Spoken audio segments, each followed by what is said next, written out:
and welcome to SVG-TV News for Monday, January 11th, 2015. I am Jennifer Richardson with the details. Prime Minister Dr. Ralph Gonsalves said data received from the Ministry of Housing states that the damage caused by the fire at the Public Works building in Arnesvale last Thursday has amounted to just over $1.4 million in building material, and added to that will be the cost of replacing the building where the material were housed, which stands at $400,000. Speaking on a radio program yesterday, PM Gonsalves reiterated that the fire affects mainly the poor and marginalized individuals who are set to benefit from government programs such as the Lives to Live initiative. He said that with now close to $2 million needed to rebuild, the government has to go back to the drawing board. It's painful. It's painful. And we take the credit from Tanquet in Jamaica for those materials. I got those in September and I start to pay back in January. And I'm paying back from Petrocarib, Finance Resources, and of course, you know, because the prices have fallen for fuel, the extent of the financing would be smaller. So already I would have a shortfall on Petrocarib financing monies, and then this internal, the self-induced wound by the person who burnt this place, or let me just put it, by this fire. It's what make things like these make the challenges even greater. Commenting on the statement made by the leader of the New Democratic Party, Annim Eustace, after the fire, Dr. Gonsalves said it must be noted that there was no condemnation on what happened by Eustace, especially in the case of statements made by some NDP supporters. And Eustace is not condemning any of that, and then turns around, because we have to take appropriate action in respect of that kind of a madness. He then says, quite incredibly, that I want to create a context to declare state of emergency, to prolong my illegal rule, as he calls it. No, Eustace is obviously delusional. Listen to what I say, obviously delusional. We had general elections. The ULP won the elections. The supervisor of elections certified by the return of the election writ in all 15 constituencies, that 8 of them the ULP won and the NDP won 7. On the basis of that return of the 8, the Governor General appointed me Prime Minister. I advised him on the appointment of the cabinet. They are sworn in. This delusional man is saying that all that is illegal. Also commenting on the claim of the NDP leader in relation to a call for a state of emergency, quoting Section 17 of the Constitution of St. Vincent and the Grenadines, PM Gonsalves made it known that a state of emergency can only lead to a dissolution of Parliament if it is extended by a 2/3 majority, which the ruling ULP government does not have. Upon advisement by the Prime Minister, the Governor General can declare a state of emergency only for periods maximum 21 days, 7 days if the House is meeting, and 21 days otherwise. And any of those days, either the 7 days or the 21 days to be extended, can only be extended by a resolution of the House for up to a year in the first instance. But it can only be extended by the House by a 2/3 majority of the representatives. The ULP doesn't have 2/3 of the representatives. You see when I tell you this man is delusional? Huh? I'm not mincing words. Entirely delusional, and people are putting things in front of him and he's reading them. Opposition leader Annim Eustace says he is extremely pleased with the stance the picketers in front of the Electoral Office building have been taken. In a radio address today, Eustace says that they are keeping democracy alive and commended their stance. I want to say to the protestants, from time to time I stand there with them, but I want to really congratulate them on their persistence. They're not there representing the NDP. They're there fighting for democracy for the people of St. Vincent and the Grenadines. And they have sacrificed a lot, much more than the majority of our population. So whenever I go there and I stand with them, I see the seriousness with which they have taken up that task. And while we ourselves will have other activities, I must recognize the persistence, the commitment of those persons who are there every day. Eustace further pointed out that his party will do all in its power to ensure that electoral discrepancies are highlighted. He expressed concern that there are still attempts being made to cover up what he termed as corruption in the electoral process. Documents are now before the judge, and we are waiting the start of proceedings. And we have significant documentation of the levels of corruption that took place during this electoral process. We are satisfied that the election was stolen, and that even now attempts are being made to cover up certain things. And we expect that to continue. But we are going to continue to fight in this regard. The Royal St. Vincent and the Grenadines Police Force will ensure that their officers receive more training for 2016. This assurance came from Commissioner of Police Michael Charles as he spoke with SVG-TV News in a recent interview. Commissioner Charles stated that while his officers receive continuous refresher courses, it is important to engage them with a wider spectrum of issues so that they are well versed on matters. We see that as paramount for 2016, and we have some offers, not only in the Caribbean, but as far as Russia, and we're going to grab these with both arms because, you know, things are hard economically, and once we get the opportunity for any friendly nations and so on, we're going to grab it with both hands. Always important, and police are trained. I mean, sometimes we slip away from what we train them into. We are human also, and but police are trained, and it's expected that they to be guided. And there's seldom cases where police are junior police are out there by themselves. There's always a person NCO there to guide them along. You know, so we're hoping that they can use good judgment in these cases. The Chief of Police also said that strong focus will also be placed on sexual offences, particularly as it relates to minors, which he says is disturbing and too high. With special emphasis on the sexual offences against minors, because there are far too many reports of girls under 13, under 14, and so on, being abused by, you know, some predators, if you want to call it that. And these are some of the areas that we're going to look into. Sometime last year, we received some equipment from New York Regional Police out of Canada to assist us with the sexual offense unit. That they've been going good so far, and persons are being trained in this field. So we're hoping to do a lot more, and we're working along with the Family Affairs Services, and we should have good results. 18 inmates at Her Majesty's prisons benefited from training program in vetiver, mat and basket construction, which took place between August and October 2015. The training program was delivered by the Food and Agricultural Organization, the FAO, of the United Nations, and seeks to offer inmates the opportunity of social and economic integration whilst addressing the wider issue of forest livelihood creation.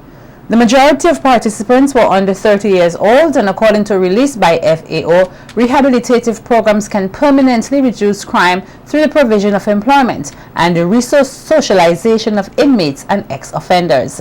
Speaking to SVG-TV News about the program, Superintendent of Prisons Brenton Charles says the institution is focused on its mission of rehabilitating inmates and that participating inmates expressed a great level of enthusiasm about the program. Naturally, and everybody look forward to being a part of the program. Those who are attached to the program, they look forward to getting out in the morning and to go ahead and, you know, go about the business and producing stuff and so forth. And it's definitely a moral booster.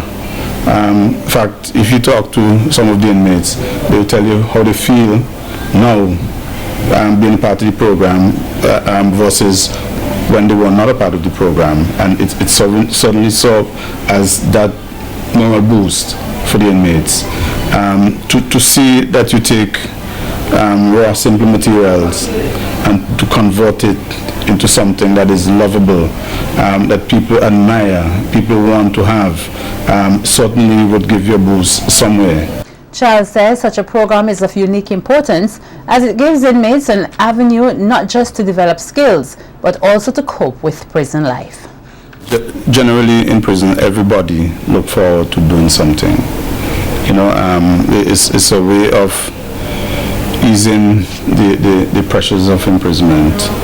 You know, rather than just sleep and wake and eat and sleep, as you say.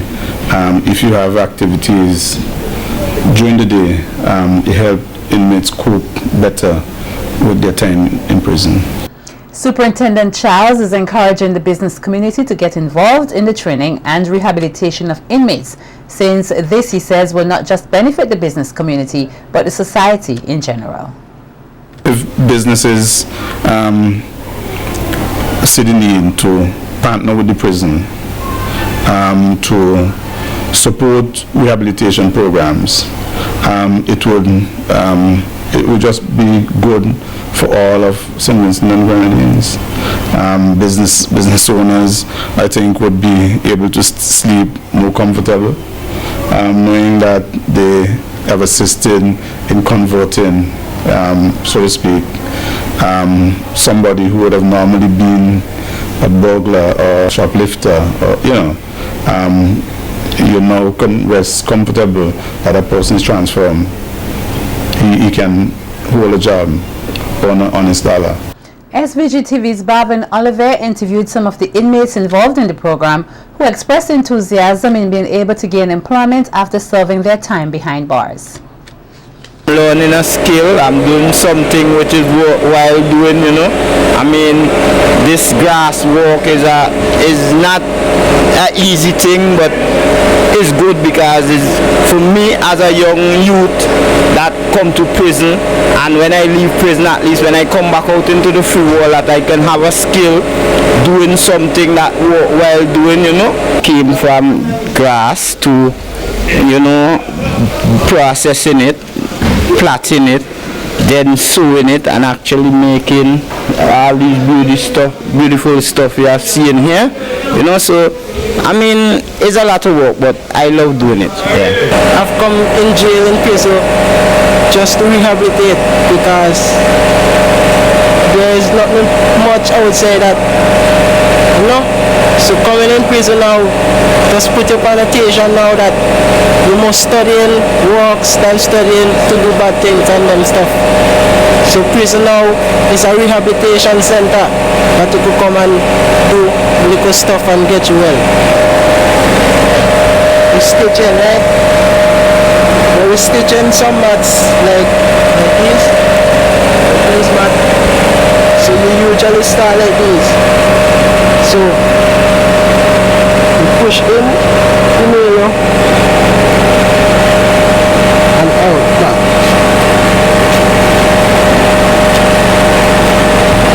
When you push on the pull, you plait the tape, right? So that you can make a mat like those mat now.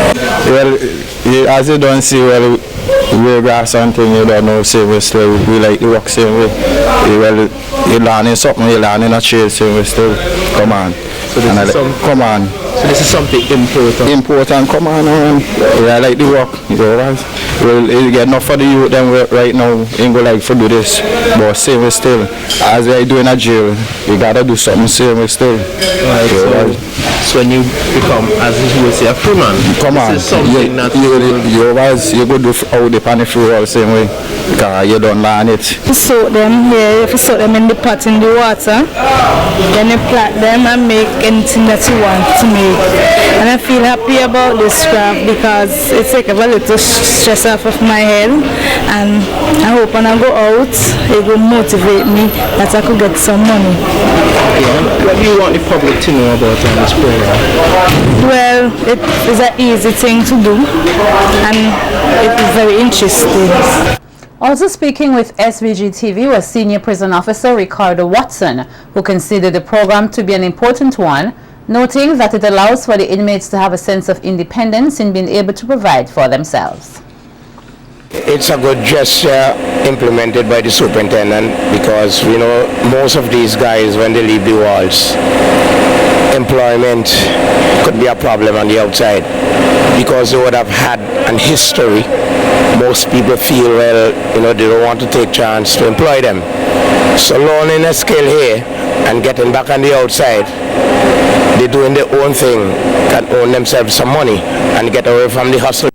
Following a short break for the Christmas festival, the High Court criminal session is expected to recommence sitting on Tuesday, January 12, 2016, which is tomorrow. A list published by the High Court shows that there are some 97 cases down to be heard. Among them are cases of murder, robbery, possession of firearm, kidnapping, burglary, attempted murder, possession of controlled drugs, and rape, among others. The session will be presided over by Justice Kathy Ann Lachu, with the prosecution being led by Director of Public Prosecutions Colin Williams, assisted by his deputy Colin John and Crown Counsels Carl Williams and Kareem Nelson.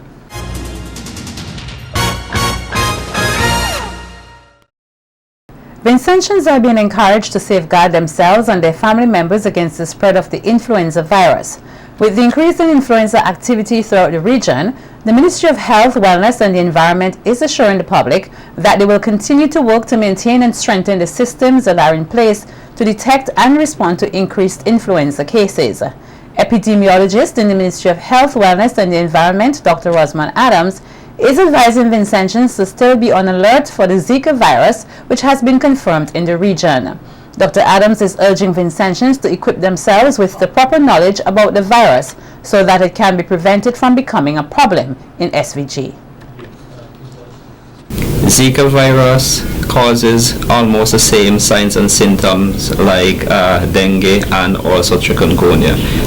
It is characterized by fever, rash, conjunctivitis, or what we will call red eye, some swelling to the lower extremities, muscle and joint pain, nausea, and weakness. After you've been bitten by the mosquito, about 3 to 12 days after, signs and symptoms may occur. Zika is spread, as I said, it's a mosquito-borne or what we will call a vector-borne disease. That means that the mosquito is needed, which is the Aedes aegypti, to transmit this virus. So therefore, if someone is infected with the virus and the mosquito bites this person, then it will then transmit it when it go and bite the next person. The influenza virus can be contracted from human transmission, while the Zika virus is spread through the bite of the Aedes aegypti mosquito, the same vector responsible for the dengue and chikungunya. Dr. Adams says that though no case has yet been reported, with increased travel throughout the region and the presence of the Aedes aegypti mosquito present, the nation must be vigilant. Same mosquito or the same vector that is responsible for the spread of dengue, that is responsible for the spread of chikungunya, the Aedes aegypti is the same mosquito that is responsible for the transmission and the spread of the Zika virus.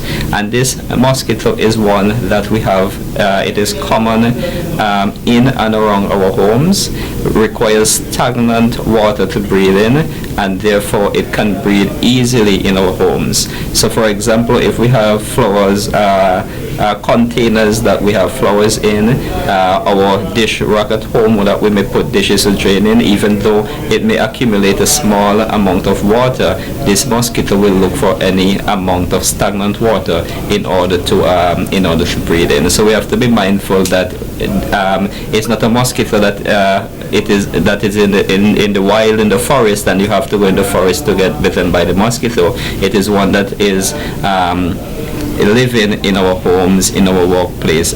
Dr. Adams further appeals to Vincentians to practice proper hygiene to reduce the spread and presence of the influenza. He is also encouraging the use and proper disposal of napkins and handkerchiefs while coughing and sneezing, adding that hand washing and or the use of alcohol-based hand sanitizers is very important. Persons experiencing influenza-like symptoms, weakness or breathing difficulty should go immediately to the nearest health facility and emergency unit for treatment.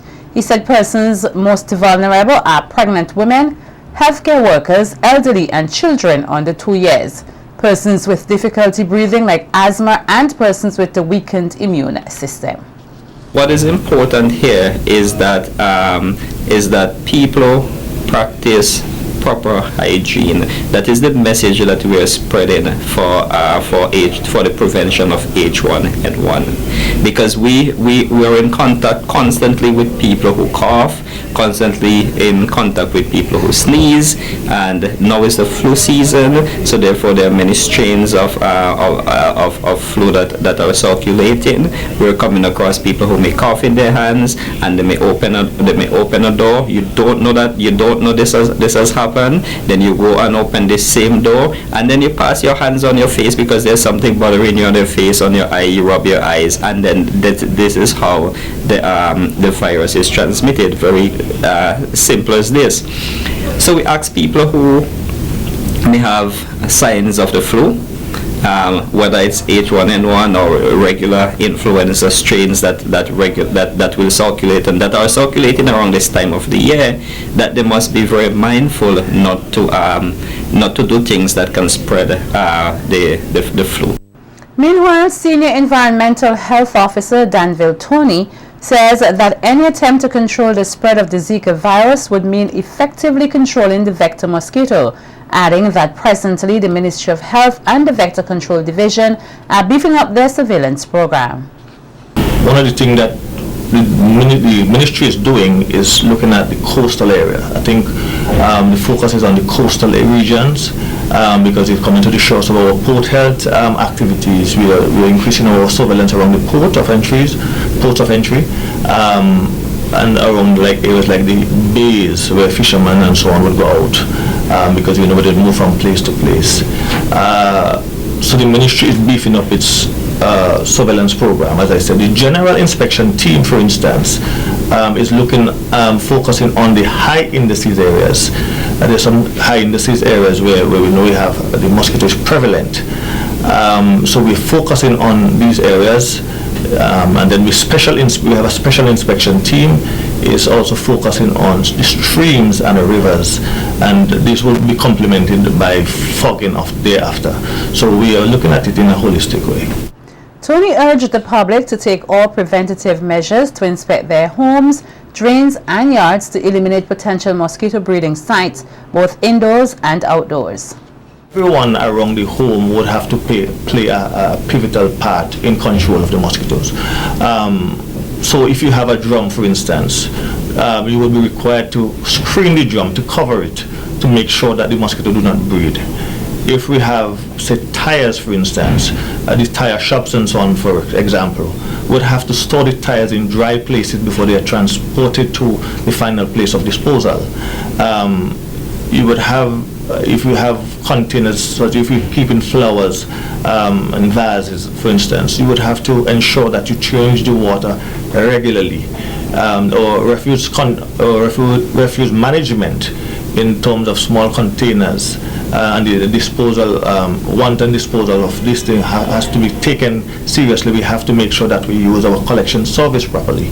So everyone has to play a role, because as we said before, it is a mosquito that like to be around the home, and we have to make sure that we prevent them from breeding. The senior health officer also asked that the public cooperate with them on the days that they will be doing the fogging procedures in a bid to rid the nation of the Aedes aegypti mosquito. When we fog, we would ask people to basically cooperate. We would want people to, for instance, open their home so that we will be able to the fog would be able to dissipate, well not dissipate, but be effective, let me put it that way, in knocking down the mosquitoes. We would advise children, as we would always do, not to run behind the vehicles, because sometimes you see it as a sport, but it's not a sport. We're actually trying to kill mosquitoes.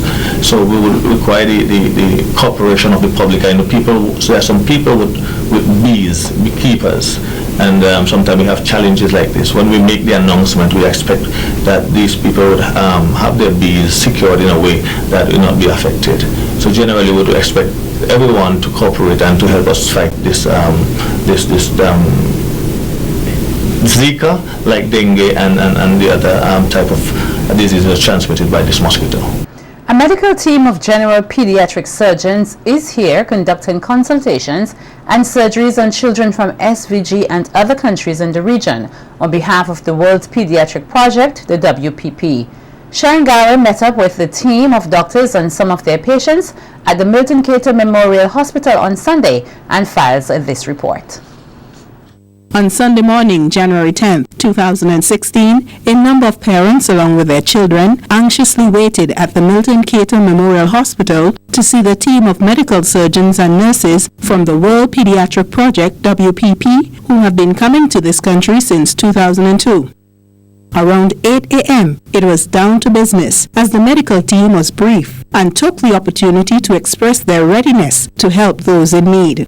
Here and care for children that are in such great need, and obviously we have great student support and great on-island support with Dr. Data and now Dr. Ellis, who is here as well, so we're very excited about this next year. Very grateful to be here. It's a beautiful country, beautiful people, and I'm excited about the kids. Me and Mary Beth, we plan, we're ready all year, yes. Good. So we're looking forward to do some good work and help as much kids as we can, and that's it, make them happy.